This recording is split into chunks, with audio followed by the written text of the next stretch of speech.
क्या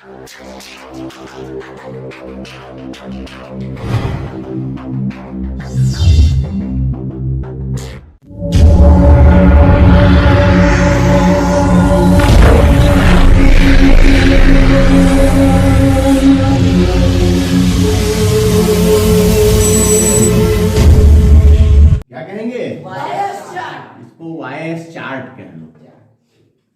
voice chart.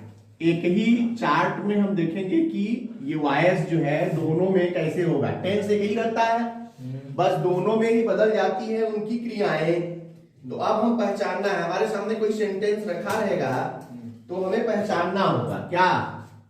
कोई भी सेंटेंस रखा है तो उसको पहचानना होगा कि किस टेंस में है और टेंस के साथ साथ किस वायस में है। तो कैसे पहचानेंगे? तो ये चार्ट रहेगा तो आसानी से पहचान लेंगे। जैसे मैं पूछता हूं कि किस टेंस का है तो आप सोचने लगते हैं, तो अब ये चार्ट एक दिमाग में रहेगा तो वो समझ में आ जाएगा कि ये किस टेंस का है और उसमें टेंस में भी क्या एक्टिव वायस है कि पैसिव वायस। तो सबसे पहला टेंस कौन सा होता है बताइए? Present indefinite tense. चलिए, अब present indefinite tense active voice में कौन सी क्रिया प्रयोग होती है?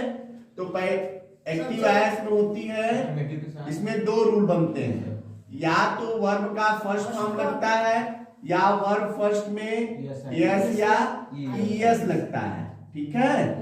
और दूसरा होता है डू या डज के साथ वर्ब का फर्स्ट फॉर्म लगता है। ये आपको पता है कि अफर्मेटिव सेंटेंस में प्रेजेंट इंडेफिनिट टेंस में कोई सहायक क्रिया नहीं लगती, लेकिन नेगेटिव और इंट्रोगेटिव में सहायक क्रिया के रूप में डू या डज का प्रयोग होता है। कब? जब सेंटेंस एक्टिव वायस में होता है।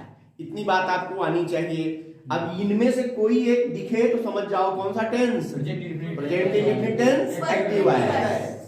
अब प्रेजेंट इंडेफिनिट टेंस का पैसिव वायस कैसे पहचानेंगे? तो इसमें टू बी की क्रिया लगती है। क्या लगती है? टू बी की क्रिया इज एमआर के साथ यदि वर्ब का थर्ड फॉर्म लग गया हो तो ये समझ जाइए कि कौन सा टेंस बन गया? Present indefinite tense passive voice. इतनी बात दिमाग में रखनी है। क्लियर? ये है चार्ट। अब आइए दूसरा टेंस देखते हैं। अब एक टेंस क्लियर हो गया। Yes sir. दूसरे टेंस में हम ले लेते हैं प्रेजेंट कॉन्टिन्यूअस को ही लेते हैं, क्रम से लेंगे तो जल्दी होगा। प्रेजेंट कॉन्टिन्यूअस टेंस को ले लेते हैं। चलिए, प्रेजेंट कंटिन्यूअस टेंस में एक्टिव वायस में बताइए क्या होता है? इज एन आर के साथ वर्ब के फर्स्ट फॉर्म में आईएनजी जोड़ दिया जाता है। अब देखिए यहां समझना ये है, इधर देखो, पैसिव वायस में प्रेजेंट इंडेफिनिट टेंस में इज एम लगता है और present continuous tense active voice में इज एम लगता है, लेकिन यहाँ इज एम आर के साथ वर्ब फर्स्ट में आईएनजी और यहाँ इज एम आर के साथ वर्ब का थर्ड, ये अलग अलग है। दिखा ना?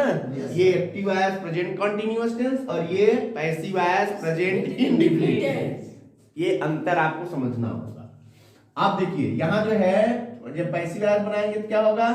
तो इसमें इज एम आर के साथ बीइंग जोड़ दिया जाता है। क्या जोड़ दिया जाता है? बीइंग। और इसके साथ वर्ब के थर्ड फॉर्म का प्रयोग किया जाता है।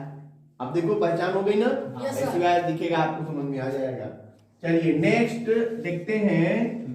हाँ यस, नहीं यहाँ देखेंगे अब प्रेजेंट परफेक्ट टेंस। किसको देखेंगे? प्रेजेंट परफेक्ट टेंस को। Present perfect tense active voice में क्या होता है? हैज या हैव के साथ वर्ब का थर्ड फॉर्म लगा हो तो वो क्या होता है? वो प्रेजेंट परफेक्ट टेंस होता है और एक एक्टिव वायस होता है। ठीक है, अभी आपको ध्यान देना है। फिर पैसिव वायस में जाएंगे तो क्या हो जाएगा? ये हैज या हैव रह जाता है और इसके साथ जुड़ जाता है बीइंग, क्योंकि इसमें टू बी की क्रिया जरूर लगती है। देखो इसमें टू बी की क्रिया इज एम आर, यहाँ बीइंग लग गई और यहाँ बीन प्लस वर्ब का थर्ड फॉर्म। ये हो गया आपका present perfect tense passive voice.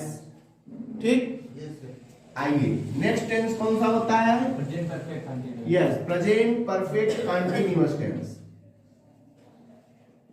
Perfect continuous tense. अब इसमें क्या करना है, प्रेजेंट परफेक्ट कॉन्टिन्यूअस में होता है हैज या have plus been plus verb first में आईएनजी प्लस सीन्स या फॉर प्लस टाइम। ठीक है, अब देखिए ये किस टेंस का है, ये present perfect continuous tense active voice. Passive voice बनता ही नहीं है इसका, पैसिव वॉइस नो चेंज। हो गया है आपका 4 टेंस प्रेजेंट का। अब इसी तरह इस पर आ जाइए, पास्ट को देखते हैं। तो पास्ट बनाता चल रहा हूं मैं, तो ये होगा आपका यार पास्ट इंडेफिनिट टेंस। अब इसको समझो, पास्ट में क्या होता है, तो एक्टिव वॉइस में पास्ट में यहां जो है केवल वर्ब का सेकेंड फॉर्म लगता है, वो भी अफर्मेटिव सेंटेंस में।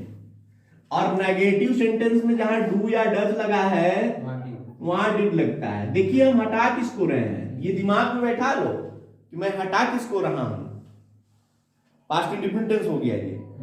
प्रेजेंट इंडेफिनिट टेंस को ही किसमें बदला जा सकता है, पास्ट इंडेफिनिट टेंस में। कैसे, वर्ब फर्स्ट या वर्ब फर्स्ट एस या ईएस जो लगे होंगे उनको हटा करके वर्ब का सेकंड फॉर्म बना दो, वो क्या हो गया, past indefinite tense active voice. Passive voice में जाएंगे तब ये जो इज एम आर है टू बी की क्रिया, इसको हटाइए और इसका सेकंड फॉर्म होता है वाज या वर। हो गया passive voice, past indefinite tense का पैसिव वॉइस। हुआ कि नहीं हुआ, बदल किसको रहे हैं, इसमें मेन वर्ब और हेल्पिंग वर्ब को, और इसमें बदल रहे हैं टू बी के वर्ब को। इसी तरह ये प्रेजेंट को अब यहां बदल देते हैं पास्ट में, जो गया आपका पास्ट कंटीन्यूअस टेंस। और पास्ट कंटीन्यूअस टेंस में क्या लग जाएगा, वाज या verb plus verb. Yes, was या वर लगा हो और वर्ब फर्स्ट में आईएनजी हो तो पास्ट कंटीन्यूअस। और यहाँ हाँ ये एक्टिव वॉइस हो जाएगा। और अब पैसिव वॉइस में जाएंगे तो वाज या वर्ब कर देंगे और बीइंग के साथ वर्ब का थर्ड फॉर्म हो गया तो past continuous tense passive voice हो गया। सेम आइए प्रेजेंट परफेक्ट को देखते हैं। तो पास्ट परफेक्ट को, प्रेजेंट परफेक्ट को हटा के पास्ट परफेक्ट बनाया। इसमें करना क्या है, ये है क्या है को हटाइए और यहाँ हैड लगा दीजिए। और यहाँ क्या है, पैसिव वॉइस भी बनाएंगे तो हैज या हैव को हटाइए और यहाँ हैड लगा दीजिए। ये हो गया। इसके बाद प्रेजेंट परफेक्ट कंटीन्यूअस टेंस को, तो ये हो जाएगा past perfect tense. Past perfect tense में भी किसको हटाना है, हैड को, हैज या हैव को हटा के यहाँ क्या कर देंगे, हैड हो जाएगा। और यहाँ नो चेंज, सेम होता है। देखो केवल क्रियाएं बदल गई, हेल्पिंग वर्ब और मेन वर्ब की। ठीक है, ये है। अब इसी में क्या हो गया ना। अब यहाँ पर फ्यूचर लेते हैं, जहां पास्ट है वहां क्या लेंगे, फ्यूचर। ये है आपका future indefinite tense. Future indefinite tense में अब ये दोनों बातें मिट जाएंगी क्योंकि इसमें एक ही होता है।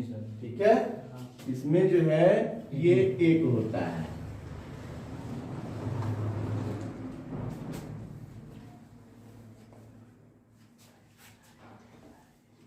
यानी ये फ्यूचर इंडेफिनिट टेंस में विल या शैल यस प्लस वर्ब का फर्स्ट फॉर्म लगता है फ्यूचर इंडेफिनिट में।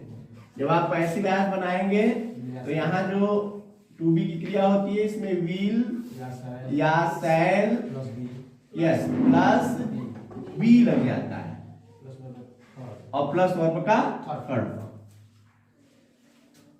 फ्यूचर में आइए, फ्यूचर कॉन्टिन्यूअस में। फ्यूचर कॉन्टिन्यूअस में एक्टिव वॉइस में क्या होता है, तो यहां देंगे आप विल या शैल के साथ बी,